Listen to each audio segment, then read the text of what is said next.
What is the best way to handle the open-ended conversation that happens in social media?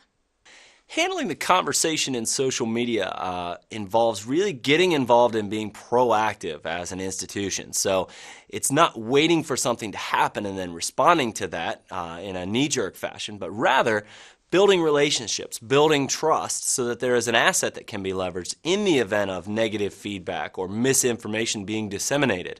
Therefore, you build this trust asset by engaging stakeholders throughout the community, whether that's the general population, whether that's the student body, or community leaders, any number of resources, the educational faculty as well, so that then in the event that information is put out that's contrary to the truth or that is challenging an assumption made by the university has a network to distribute information properly, has the ability to identify potential problem areas that may be valid and relevant and address those properly, and if done so in an open and transparent fashion, that only builds that trust asset. So it's not a situation where you have to be worried about bad things happening. It's how you handle those things and how you handle bad situations. So the ability to communicate openly and honestly and always focus on building trust is vital to understanding and leveraging social media.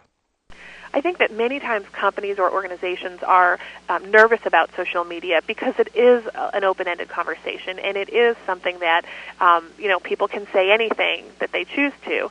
I think there's a certain amount of trust that you have to have in human nature, and being prepared and having your key messages prepared obviously is critical.